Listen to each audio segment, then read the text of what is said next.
Hola, soy Carol y hoy te contaré un poco sobre el sentido del oído y del equilibrio. Empezamos hablando sobre qué son estos sentidos. Estos sentidos son mecanismos fisiológicos claves para comunicarnos con nuestro alrededor. ¿De qué sentido quieres aprender primero? El oído es el sentido que más sentido tiene a nivel evolutivo, aunque suene redundante. Dispone de una estructura compleja que permite convertir vibraciones acústicas en estímulos que localizan sonidos, en todos los ámbitos de la vida, desde percibir peligros hasta comunicarnos verbalmente con las personas. El sonido consiste básicamente en ondas que viajan por el aire después de que algo las genere, liberando vibraciones.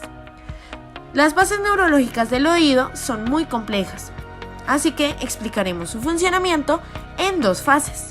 La primera fase es que las vibraciones acústicas se convierten en señales eléctricas. En primero, el oído se trata de una estructura dividida en tres. El oído externo, que recibe las vibraciones, el oído medio, que conduce las vibraciones, y el oído interno, que transforma las vibraciones en señales eléctricas.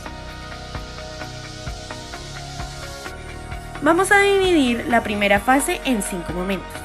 El primer momento es cuando las vibraciones llegan a los pabellones auditivos, los cuales actúan como una antena que recoge tantas ondas como les sea posible y las conduce al conducto auditivo, el cual es un tubo de 10 milímetros de diámetro y 30 milímetros de longitud, el cual marca la frontera entre el oído externo y el medio. En un segundo momento, las vibraciones atraviesan el tímpano, una membrana elástica que con la llegada de las ondas sonoras empieza a vibrar como tambor.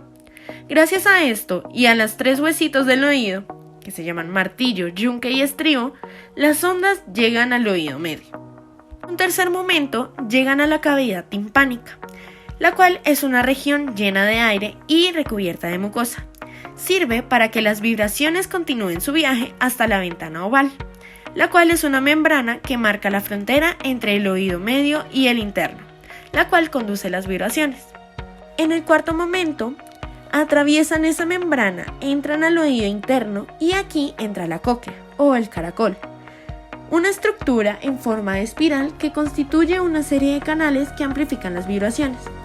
Esta está llena de un fluido, por tanto las vibraciones ya no se transportan por el aire, sino pasan a fluir a través del medio líquido, vital para generar las señales nerviosas.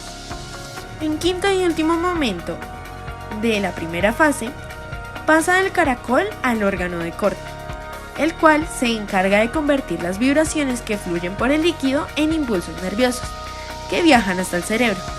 Este órgano está formado por tejidos mucosos del que sobresalen unas células ciliadas, o sea, alargadas, sensibles a las vibraciones. Dependiendo de la vibración que llegue del líquido, se moverán de una forma u otra. Estas células comunican con unas terminaciones nerviosas. Estas neuronas crean una señal a la medida de la vibración de las células. Mediante estas y las neuronas asociadas, convierten la información acústica en una señal eléctrica, codificando la información que debe viajar al cerebro. Ahora la segunda fase, donde las señales eléctricas viajan al cerebro. Después del viaje por el órgano de Corti, este mensaje llega al cerebro para ser procesado y experimentar el sonido, el cual solo existe en el cerebro.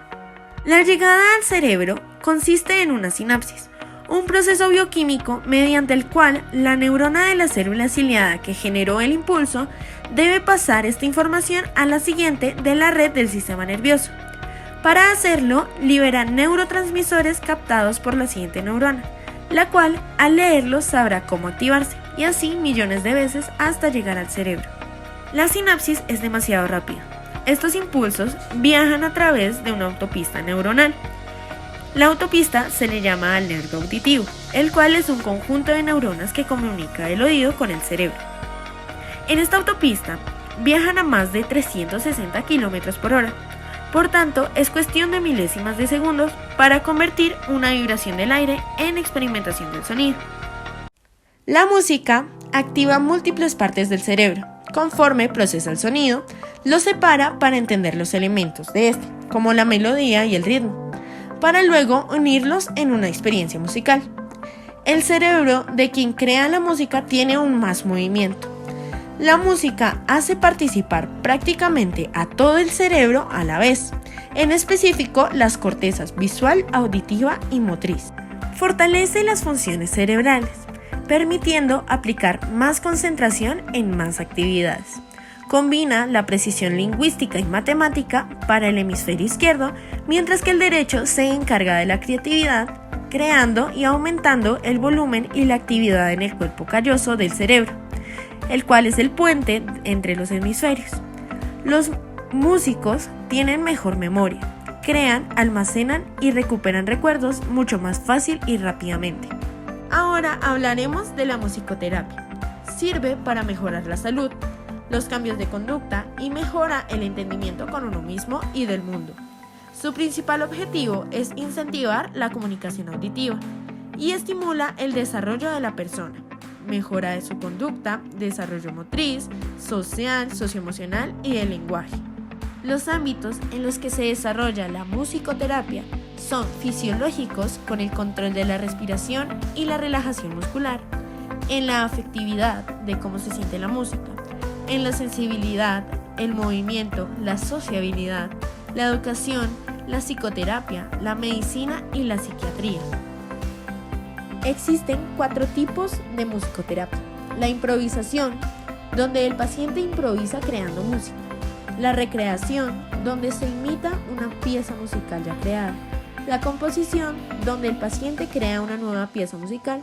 Y la escucha, donde se escucha la pieza en vivo o con recursos auditivos. Las sesiones estudian el tiempo, el ritmo, la armonía, la intensidad y la instrumentalización, fomentando la motivación, la creatividad, el aprendizaje y la memoria. En el diseño industrial se elaboran espacios acústicos para potenciar las cualidades del sonido y propagarlo en salas de conciertos. Además, desarrolla instrumentos musicales, auriculares y otras herramientas pensadas en mejorar la calidad de la audición. Ahora hablaremos del sentido del equilibrio.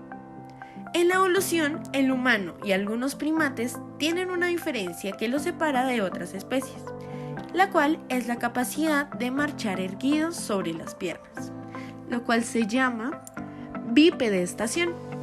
Mantener el equilibrio requiere la interacción de una red compleja de partes del organismo. El cerebro y el cerebelo deben coordinar un flujo constante de información de los ojos, músculos, tendones y oído interno. Actúan para mantenernos de pie y brindan la sensación de estabilidad cuando estamos en movimiento. El centro del equilibrio necesita recibir la información del medio ambiente para conocer cuál es la posición que debe adoptar el cuerpo, saber dónde y cómo estamos. Recibe información de los ojos, los cuales indican la posición del horizonte visual, o sea, la relación del cuerpo con el piso, los cuales permiten reconocer el plano de movimiento, si es inclinado, si es plano o si hay un vacío. Los oídos internos, los cuales se ubican en el sector vestibular, captan la aceleración y desaceleración lineal o rotatoria a la que estamos expuestos. El sector auditivo capta sonidos para adoptar las posiciones adecuadas de acuerdo a su origen. Y las articulaciones, receptores de presión, tacto de pies y manos, reciben las sensaciones táctiles profundas, o sea, la propiocepción. Esta información se encuentra interconectada en el tronco cerebral y en áreas corticales cerebrales, como las estructuras visuales, incluyendo los núcleos que controlan la musculatura ocular, la vía auditiva y el centro reflejo del cerebelo, existiendo así la sensación de equilibrio consciente y la regulación reflejo inconsciente. El órgano del equilibrio se encuentra ubicado en el oído interno, llamado vestíbulo, y conectado por canales semicirculares. Está formado por un epitelio especializado llamado mácula, formado por células ciliadas, igual que el órgano de Corti, inmersas en una capa gelatinosa con pequeños cristales de carbonato de calcio, llamados otolitos. Con su presión proporcionan el equilibrio estático. Si el cuerpo se encuentra en una posición anormal, las variaciones o falta de presión advierten de la situación. Los canales semicirculares están dispuestos uno horizontal y dos más en vertical, orientados según el plano del espacio. Los canales también se recubren con membranas y a la altura del vestíbulo se ensanchan, formando la ampolla. Contiene un epitelio especializado. Al advertir las variaciones de presión de la endolinfa provocadas por la fuerza centrífuga, percibe los movimientos circulares de la cabeza o del cuerpo. La danza tiene 4 características básicas que tienen en cuenta casi todas las disciplinas. Estas son equilibrio, flexibilidad, fuerza y resistencia. En cuanto a lo físico, también tiene el ritmo y la coordinación. El equilibrio está encargado de aguantar el peso del cuerpo con cada movimiento y paso de baile. Para conseguir un buen equilibrio se debe desarrollar a partir de distintos ejercicios y así mantener en buena posición el cuerpo. El equilibrio trae muchas cosas que aprender para no lastimarnos con un mal movimiento. Para desarrollarlo de buena manera, primero debemos conocernos mejor físicamente y así aprender las posiciones de baile de tal manera que se vean naturales y no lastimen. Un deportista de artes marciales debe aprender a tener equilibrio a partir de 3 puntos que debe respetar: su centro de gravedad, el centro de gravedad del contrincante y el centro de combate. Asimismo, la fuerza en los pies será importante, dejando un pie atrás para la potencia y el peso en el pie de adelante para ganar velocidad. Así dará un equilibrio adecuado. En la educación física existen 3 tipos de equilibrio: el estático, que es la habilidad de mantener el cuerpo erguido y estable sin movimiento; el dinámico, que es la habilidad de mantener el cuerpo erguido y estable, pero con acciones de desplazamiento o movimiento. El equilibrio depende de un conjunto de fuerzas opuestas entre sí, reguladas por el sistema nervioso central. Y por último está el centro de gravedad. Es el centro de un cuerpo, el punto respecto al cual las fuerzas de la gravedad ejercen sobre los diferentes puntos materiales del mismo. Y eso es todo. Gracias por la atención prestada.